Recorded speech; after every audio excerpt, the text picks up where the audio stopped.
म अनिसाको तर्फबाट न्यानो नमस्कार। आज मिति 2082 साल जेठ 24 गतेका दिन यस नवनिर्मित वाक्सी भूमि खड्का सेवा समाज भवन उद्घाटन कार्यक्रममा उपस्थित सम्पूर्णमा मेरो छोटो स्वागतम मन्तव्य राख्न चाहन्छु। तल्लो सोलो हाइड्रो पावर 82 मेगावाटको तर्फबाट यस भवन बनाउन सहयोग पुर्याउनु भएकोमा धन्यवाद ज्ञापन गर्दै यस भवन उद्घाटनको निम्तोलाई स्वीकार गरेर पाल्नु भएका सम्पूर्णमा हार्दिक स्वागतम भन्दै मेरो 2 शब्द यही अन्त्य गर्न चाहन्छु। धन्यवाद।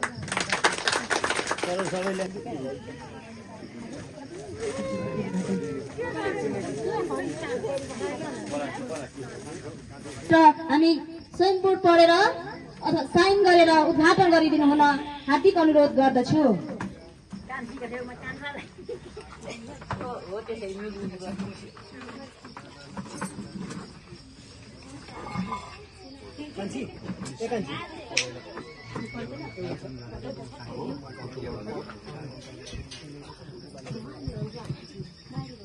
धन्यवाद कार्यक्रम सञ्चालिकाज्यू, उपस्थित यस वाक्सी भूमि यो गुठीको अध्यक्षज्यू लगायत वडा अध्यक्षज्यू, पूर्व गाविस अध्यक्षज्यू लगायत सम्पूर्ण उपस्थित महानुभावहरू, श्री वाक्सी भूमि खड्का सेवा समाज सोलुपुर नगरपालिका 11 नम्बरबाट वाक्सी गाउँमा उद्घाटन भएको घोषणा गर्दछु। धन्यवाद। स्वागत छ ल हाम्रो भवनमा। लो यता आऊ।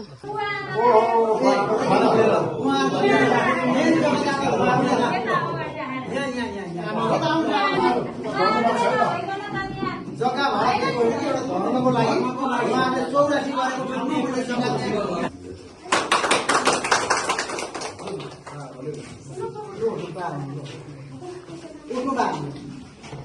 बाहिरपट्टि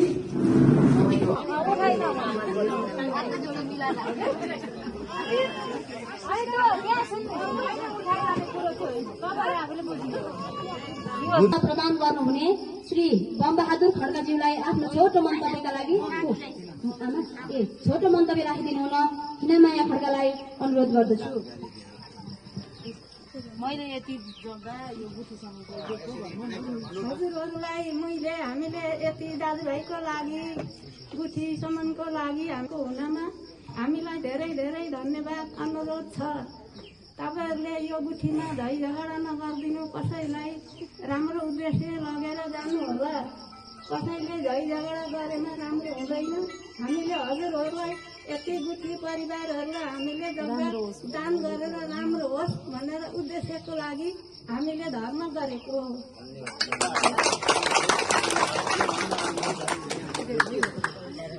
छोटो बोलेर राखिदिनु हुन हार्दिक अनुरोध गर्दछु।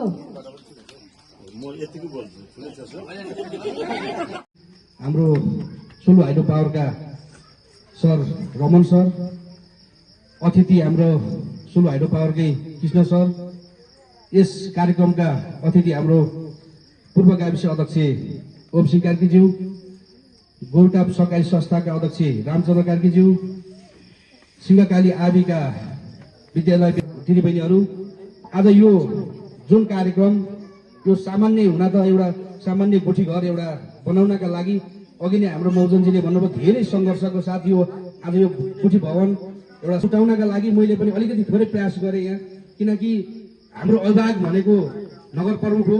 आज यो नगरपालिकाको अभिभावकै उहाँ हो।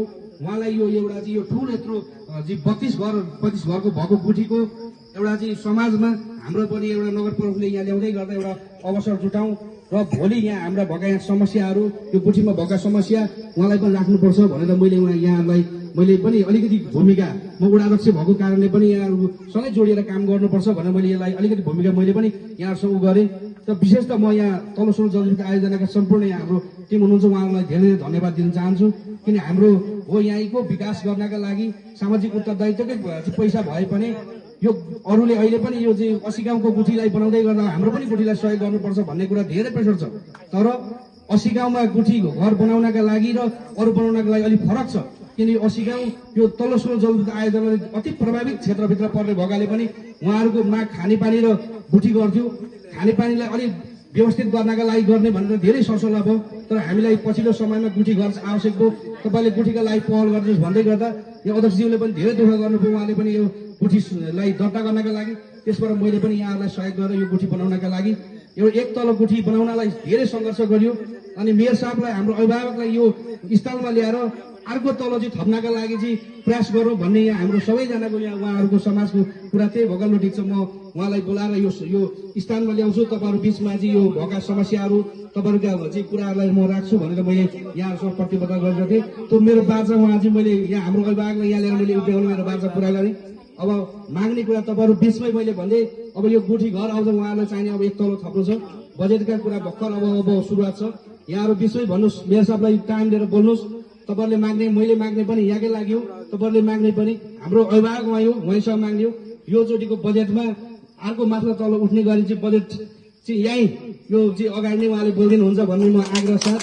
अब यो आज यो उत्साहका साथ एउटा सानो गुठी हुँदै गर्दा पनि सबै गुठीका 10 घर 15 घरको गुठी त आज सबै गुठी घर बनाउँ, तर आज यत्रो 32-35 घर भएको गुठी किन नबन्ने भन्ने कुरामा पनि यत्रो समाज हाम्रो समाजप्रति हेर्ने दृष्टिकोण एउटा सकारात्मक होस् भन्ने सोचले पनि तपाईँहरू बिचमा हामी यो आज यो कार्यक्रम सफलतापूर्वक सम्पन्न होस् भन्ने शुभकामना दिँदै मेरो छोटो बनाइ अन्त्य गर्छु। हस्त धन्यवाद, नमस्कार। हामी मन्तव्यको क्रममा रहिरहेका छौँ। स्थानीय सफल व्यवसायी हाम्रा अभिभावक श्री बुद्धि कुमार खड्कालाई आफ्नो छोटो भनाइ राखिदिनु हुन आमन्त्रण गर्दछु। धन्यवाद अध्यक्षज्यू, यहाँ उपस्थित हुनुभएका सभापतिज्यू र यहाँ विभिन्न पदमा रहेर बस्नुभएका विभिन्न यहाँ चाहिँ 16 चुनाव। धन्यवाद कार्यक्रम सञ्चालित म्याडम। कार्यक्रमका अध्यक्ष वासी साबिक गाविसका पूर्व अध्यक्ष सदीय नेता ओमसिंह दाई, त्यसै गरी गौरी टप सहकारी संस्थाका अध्यक्ष एवं नेपाली काङ्ग्रेस सोलुदुप्कुना नगरपालिका 11 नम्बर वडाका वडा सचिवज्यू, त्यसै गरी सहकारी आदिका व्यवस्थापन समितिका अध्यक्ष मौजन राई, सर्वप्रथम म यहाँहरू सबैलाई हार्दिक नमस्कार व्यक्त गर्न चाहन्छु यहाँलाई एकमुष्टमा। अनि दोस्रो चाहिँ यहाँलाई धेरै धेरै बधाई दिन चाहन्छु।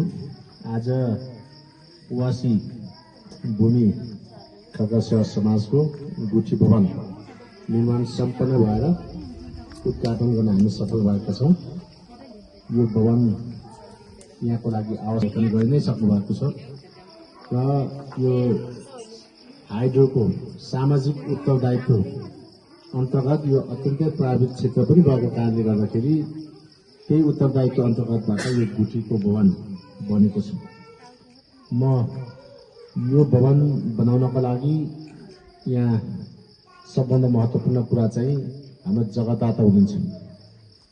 जग्गादाताले धेरै कुरा बनिसक्नु भएको छ। उहाँले एकदमै चाहिँ यो गुठीकोमा चाहिँ जग्गादान गर्नुको एउटा पवित्र उद्देश्यको विषयमा पनि उहाँले बनिसक्नु भएको छ।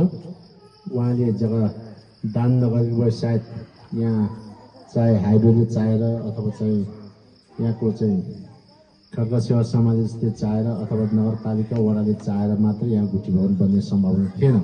सबभन्दा मुख्य कुरा चाहिँ गुठी भवन बनाउने ठाउँ जुन जग्गा दान गर्नुभएको छ, म जग्गादातालाई पनि धेरै धेरै धन्यवाद दिन चाहन्छु। मैले यहाँको बिचमा भन्नुपर्ने धेरै कुराहरू छैन। मैले तपाईँहरूको कुरालाई राम्ररी सुनेको छु। सोलुदुप्कुना नगरपालिका 11 नम्बर वडा पहिला चाहिँ नेचर सल्यानमा थियो, पछि चाहिँ नेचर सल्यानबाट यहाँको चाहिँ जनभावना अनुसार यहाँको इच्छा अनुसार सोलुदुप्कुना नगरपालिकामा त्यहाँ समावेश भइसकेपछि सोलुदुप्कुना नगरपालिकाको 11 नम्बर वडा कायम भइसकेपछि यो क्षेत्रको विकास निर्माणले धेरै फर्क मारिसकेको अवस्था छ। सुरुमा हामी आउँदै गर्दाको अवस्था र अहिलेको अवस्थामा तुलनात्मक रूपमा धेरै ठुलो भिन्नता छ। आज यो क्षेत्रको ग्रामीण विद्युतीकरणको कुरा गर्नुहोस्, धेरै ठाउँमा खानेपानीको कुरा गर्नुहोस्, यो क्षेत्रको सबै विद्यालयहरूको बौद्धिक पूर्वाधारको कुरा गर्नुहोस्, वडा कार्यालय नयाँ भवनको कुरा गर्नुहोस्, अहिले भन्दै गरेको स्वास्थ्य चौकी भवनको कुरा गर्नुहोस्, अथवा चाहिँ यहाँको चाहिँ वडावासीहरूलाई को लागि अत्यन्तै महत्त्वपूर्ण चाहिँ थेरापी सेन्टरको कुरा गर्नुहोस्, मातृ क्षेत्रको गुम्बा, तल क्षेत्रको मन्दिर, अनि यो विभिन्न चाहिँ समुदायहरूको चाहिँ गुठी भवन र हुने विभिन्न चाडपर्व, त्यसपछि चाहिँ कहिलेकाहीँ यहाँको बैठक सभा सम्मेलनको लागि पनि कहिले यसो बस्ने ठाउँ, सबैलाई एकै थलोमा उभिने एउटा चाहिँ थलोको रूपमा पनि गुठी भवनहरू बन्ने क्रममै छ। त्यो क्रममा हामी तिनीमा धेरै गुठी भवनहरू बनायौँ होइन। वासी गाउँमा अहिले चाहिँ तपाईँहरूले गत साल हामीलाई निवेदन दिएको मलाई थाहा छ, तर हामीले त्यतिखेर चरणबद्ध रूपमा गर्ने क्रममा अलिकति वासी गाउँ अलिक पछाडि परेको पनि छ होइन। त्यस कारणले गर्दाखेरि त्यसको मतलब यो होइन कि वासी गाउँलाई हामीले सहयोग गर्न नचाहेको भन्ने होइन, तर काम गर्ने क्रममा एकैचोटि सम्भव नहुँदो रहेछ।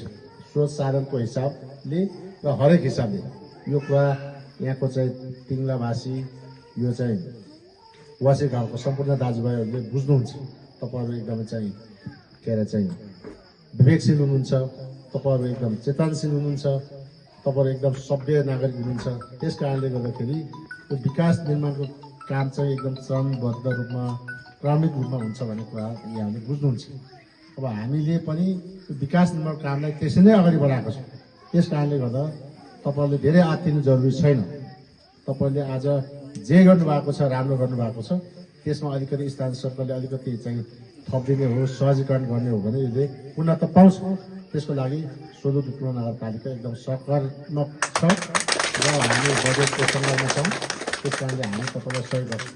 अब हामीले चाहिँ यत्रो तिङ्लावासीले यत्रोको सहयोग गरिसक्यौँ, अनि वासीमा चाहिँ सहयोग गर्न नसक्ने भन्ने कुरा हुँदैन होइन। अघि बारम्बार हाम्रो एकजना व्यवसायीजीले हाम्रो यहाँको तिङ्लाको वडा नम्बर 11 को प्रमुखलाई धेरै चाहिँ उहाँले आह्वान पनि गर्नुभयो, मलाई पनि भन्नुभयो होइन।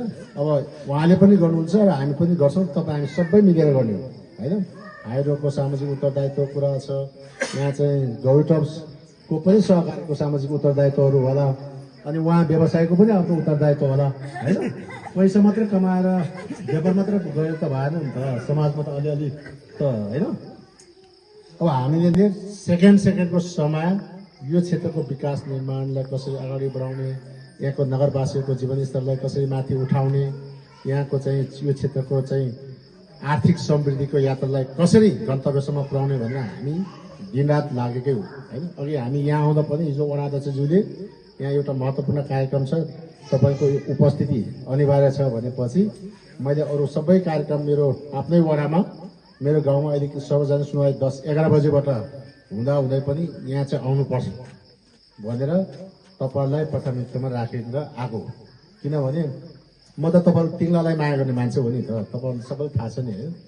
हिजो तपाईँहरू चाहिँ वडामा चाहिँ नगरपालिकामा समावेश नहुँदै गर्दा पनि, हिजो कोभिडको बेलामा पनि, हिजो यहाँ जननिर्वाचित प्रतिनिधि नहुँदाखेरि पटक यहाँबाट चाहिँ तपाईँहरूले बोलाउँदाखेरि यो चाहिँ 15 मिनटको दूरीमा म एकदम इमिडिएटली यहाँ उपस्थित भएर तपाईँको चाहिँ गुनासो सुन्ने, तपाईँको गुनासोलाई एकदम तत्कालै सम्बोधन गर्ने होइन मान्छे हो नि त।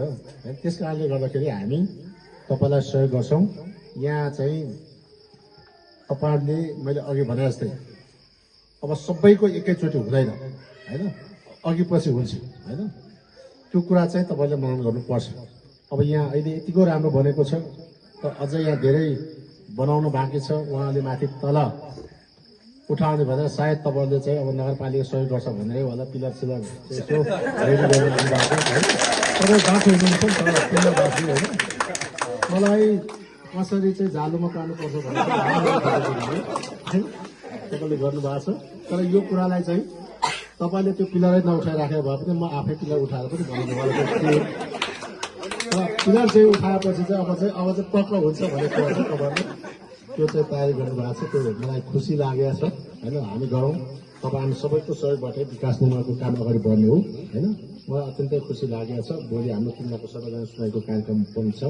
त्यसमा फेरि यहाँको वासी गाउँको मात्रै होइन, भोलि यो तिङ्ला भएको यो साबीको तिङ्ला गाविस भरिको भोलि त्यहाँ छलफल र बहस चाहिँ अन्तर्क्रिया हुन्छ होइन। त्यहाँ कतिपय ठाउँमा नपुगेको र त्यहाँ प्रश्न उठ्छ, कतिपय पुगेको ठाउँमा हाम्रो तौर तरिका नपुगेको विषयमा चित्त नबुझेको कुराहरू त्यहाँ उठ्छ, कतिपय ठाउँमा हाम्रो कार्यशैलीप्रति होइन हरेक कुरा त्यहाँ चाहिँ बहस छलफल हुन्छ। भोलिको सर्वजन सुनाइको लागि पनि तपाईँहरू आउनु होला। म एकदम विशेष निमन्त्रण गर्न चाहन्छु। म आफै पनि आउँछु र यहाँ चाहिँ अब तपाईँको यो वासी गाउँको जस्तै अरूको पनि धेरै धेरै समस्याहरू हुनसक्छ। खानेपानीको क्षेत्रमा, बाटोघाटोको क्षेत्रमा अलिकति अघि यहाँ आउँदै गर्दाखेरि यो मकैको बारीबाट हामी छिप्चुलेर आयौँ। अब यो बिउहरू त भन्यो यहाँ यो बाटो आउने बाटो चाहिँ अलिकति सहज कसरी बनाउने, त्यसमा पनि अलिकति सफल यहाँ सुविधा सम्पन्न यो के भन्छ गुठीको भवन मकैको बारीभित्र बनाएर अनि मकै चाहिँ छिचोल्दै जाने होइन। अनि पानी परेको बेलामा अझ यहाँ चाहिँ आउनै नसक्ने पनि नबनाउने, यहाँ बाटो अलिकति गोरेटो बाटो चाहिँ राम्रो बनाउने, त्यो पनि यो योजनाभित्र समावेश गरौँ। म यो कुरा राख्न चाहन्छु। तपाईँ सबैलाई धेरै धेरै बधाई दिन चाहन्छु र विशेष गरेर हाम्रो जगदाता बमबहादुर खड्काजी र उहाँको सम्पूर्ण परिवारलाई म एकदम चाहिँ हार्दिक कृतज्ञता व्यक्त गर्न चाहन्छु। यहाँको सुस्वास्थ्य दीर्घायुको पनि कामना गर्दै म आफ्नो भनाइ गर्न चाहन्छु। धन्यवाद, नमस्कार।